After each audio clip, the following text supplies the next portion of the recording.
The call. It all started with a phone call. Casey Becker wasn't supposed to be the main character. She was just a high school girl home alone on a Friday night, making popcorn and trying to pick a movie to watch. When the phone rang, she probably thought it was her boyfriend calling back. Instead, she got a voice. Smooth, playful, almost flirty. What's your favorite scary movie? At first, it seemed harmless, maybe even fun. But the conversation took a turn. The questions got personal, then threatening. When Casey looked outside, she saw her boyfriend Steve tied to a chair on the patio, duct tape across his mouth, blood running down his face. The voice made the rules clear. Answer the questions right, or Steve dies. She got one wrong. Steve was gutted right in front of her, his screams muffled as the life drained out of him. Casey tried to run, but Ghostface was already inside. He came crashing through the window, knife raised. The chase didn't last long. She was stabbed in the chest, then the back. Still, she crawled toward the door, phone clutched in her bloody hand, crying for her parents. They pulled into the driveway just as she reached the lawn. They heard her final breath over the phone. When they found her, she was hanging from a tree in the front yard, gutted like the horror movie victims she used to watch on screen. In just 12 minutes, Scream announced itself to the world, and nothing in horror was ever the same. The Garage Tatum. Riley was Sydney's best friend. Witty, confident, the kind of person who made you feel safer just by being in the room. She wasn't supposed to die. She was too smart for that. At Stu's party, she went to the garage to grab more beer. The door locked behind her. Then she saw him, Ghostface, standing in the shadows. She didn't panic. She thought it was Randy or one of the other guys messing around. She threw a beer bottle at him, taunted him. "Nice try, asshole." But when he pulled out the knife, the joke was over. Tatum ran, weaving between cars, dodging slashes. She spotted the doggy door built into the automatic garage door and saw her chance. It was small, but she was desperate. She squeezed halfway through. That's when Ghostface hit the button. The garage door started to rise, lifting her with it. She screamed, struggling to pull herself free, but her body was stuck. The motor whirred. The door kept climbing. Then it stopped. Her neck crushed against the frame with a sickening crack. Her body went limp, dangling there like a broken doll. It was absurd, darkly comedic, and absolutely brutal. Tatum's death proved that in Scream, even the fan favorites weren't safe. The boyfriend's mask. Billy Loomis was the perfect suspect from the start. Brooding, intense, a little too obsessed with horror movies. Sydney's boyfriend, but the kind you could never fully trust. And your instincts were right. Billy was Ghostface, or one of them anyway. Along with his best friend Stu, he'd been behind every phone call, every murder, every moment of terror. His motive? Sydney's mother had an affair with his dad, wrecking his family, so he decided to wreck hers. He'd faked his own stabbing to throw off suspicion, played the victim, and manipulated Sydney the entire time. But when the truth came out, so did her survival instinct. Sydney fought back, hard. She turned their own plan against them, even using the voice changer to mess with their heads. When Billy lunged at her one last time, she shot him. He dropped to the floor, gasping. From across the room, a barely alive Stu laughed weakly. Careful. This is the moment when the supposedly dead killer comes back to life for one last scare. Right on cue, Billy's eyes snapped open. Sydney didn't hesitate. One more shot, right between the eyes. No dramatic speech, no second chance. The original Ghostface went down for good, and Sydney walked away. The rules breaker Randy Meeks was every horror nerd's avatar. He knew the rules inside and out. He survived the first killing spree because he treated life like a movie and stayed one step ahead. But sequels have different rules, and Randy didn't see this one coming. In Scream 2, the killer started playing mind games again, this time on a college campus. When Ghostface called a payphone near the student center, Randy grabbed it and walked off alone, pacing around a news van while hurling insults at the killer. Big mistake. Ghostface was already inside the van. Mid-rant, Randy was yanked backward through the door. It slammed shut. His friends didn't hear a thing. There was a crowd, music, chaos. By the time they noticed he was gone and opened the van, it was too late. Randy's body lay crumpled on the floor, covered in stab wounds, eyes staring at nothing. The guy who lived by knowing the rules died because he forgot the most important one. Never assume you're safe. The call.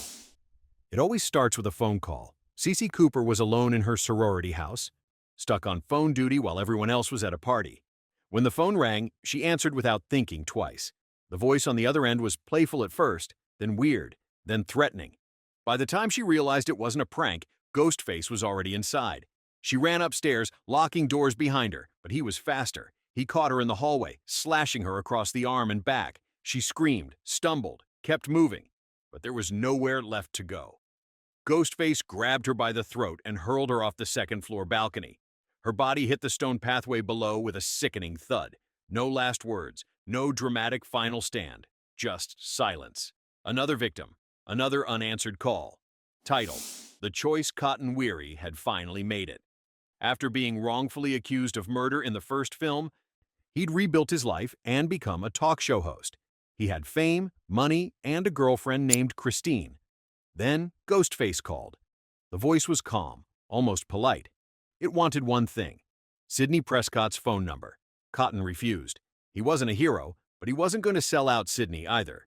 The killer gave him an ultimatum: give up, Sidney, or Christine dies. Cotton raced home, but he was already too late. Christine was terrified, confused, convinced Cotton was the one trying to kill her. Ghostface had twisted everything, turning them against each other in their final moments. Before Cotton could explain, the killer appeared and stabbed Christine to death right in front of him. Then it was his turn. Ghostface slashed him across the chest. Cotton collapsed, gasping, blood pouring fast. One more strike finished it. The man who survived a false murder conviction died nameless in a Hollywood sequel, just another body in someone else's twisted story. The mirror Jennifer Jolie played Gale Weathers in the Stab movies, so she thought she knew how this worked. She thought she could outthink the killer. She was wrong. Trapped inside John Milton's mansion during the climax, Jennifer panicked. She ran through hallways lined with mirrors and hidden passageways, banging on two-way glass, screaming for Dewey and the others to help her. They couldn't hear her. They couldn't see her. But Ghostface could. He came up from behind, silent as a shadow. The mirror exploded in a shower of glass as the knife plunged through, stabbing Jennifer multiple times before she even had time to scream. Her death was brutal and ironic, killed behind the very same Hollywood illusion she'd spent her career hiding behind. The bedroom Olivia Morris was just trying to have a normal night. She was in her bedroom, video chatting with her friends Jill and Kirby, laughing and talking about nothing in particular. Then the voice came through the phone. Ghostface wasn't targeting Jill or Kirby this time. He was after Olivia. Before anyone could react, the killer burst out of her closet like something unleashed from hell. The bedroom became a slaughterhouse. Olivia fought back, biting, scratching, screaming. But Ghostface was relentless. He stabbed her again and again with savage, uncontrolled rage. Blood sprayed across the walls. By the time Jill and Kirby got there, Olivia was unrecognizable, her body mutilated beyond belief. It was one of the most violent kills in the entire franchise, a brutal reminder that this wasn't your parents' Scream anymore. The star Jill Roberts didn't want to survive. She wanted to be famous. She orchestrated the entire killing spree herself, along with her boyfriend Charlie. She murdered her friends, framed Trevor, and even stabbed herself to look like the victim. Her plan was perfect: become the new Sidney, write a book, do interviews, live in the spotlight forever. But Sidney survived, and so did Jill's lies. In the hospital, Jill made one last attempt to finish what she started, but Sidney wasn't going down that easily. With help from Dewey and Gale, the tables turned. A defibrillator to the temple, then a gunshot to the heart. Jill gasped, staring up in disbelief. Sidney leaned in close. You forgot the first rule of remakes, Jill. Don't fuck with the original. Jill died not as a final girl, but as just another fame-hungry psychopath who got what she deserved. The Silence Wes Hicks died in broad daylight, and he never saw it coming. He was home alone, waiting for his mom to get back with sushi. The house was quiet, too quiet. He didn't know that his mother, Sheriff Judy Hicks, had already been ambushed and killed on the front porch just minutes earlier. Wes walked through the house, uneasy but unsuspecting. He checked the bathroom. Nothing. Turned around. Ghostface was right there. The knife went into his throat. Once, twice. Slow and deliberate. Wes stared in shock as blood poured down his chest. There was no chase, no chance to fight back. Just silence. It was one of the quietest, most sudden deaths in the series. And somehow, that made it even worse. The sprint Judy Hicks had survived Scream 4. She'd become sheriff. She'd built a life. But none of that mattered when she got the call that her son was in danger. She raced home, siren blaring, heart pounding. She barely put the car in park before sprinting up the driveway, screaming Wes's name. Then Ghostface came out of nowhere. He tackled her on her own front porch in the middle of the day and stabbed her repeatedly, fast and vicious. Judy gasped, choking on her own blood as the knife kept coming. She died seconds before her son did. 2 hicks, 2 deaths, one right after the other. It was cruel, it was unfair, and it was Scream at its most heartbreaking. The reveal: Richie Kirsch played the lovable boyfriend, the outsider, the guy who didn't know anything about Woodsboro or Ghostface. It was all an act. He and Amber were the killers, toxic superfans trying to create a real stab movie by going back to the franchise's roots, blood, trauma, and legacy characters. But in the end, Sam Carpenter had had enough. Inside the ruins of Stu Macher's house, she cornered Richie and unleashed everything: her rage, her pain, her father's darkness. She stabbed him over and over, each strike more brutal than the last. Richie, bleeding out, looked up at her weakly. "What about my ending?" Sam didn't hesitate. Here it is. One final slash across the throat. No fame, no sequel, just blood and silence. The Last Stand Dewey Riley survived 4 Ghostface killing sprees. He'd been stabbed, shot, and beaten within an inch of his life more times than anyone could count. He was the heart of the franchise, but even hearts stop eventually. At the hospital, Ghostface attacked Tara Carpenter. Dewey, limping and older but still brave, jumped in and saved her. He shot the killer down and told the others to run. Then he made a choice. He turned back, alone. He knew the rules: shoot them in the head. He walked closer, gun raised. His phone rang. He glanced down for just a second.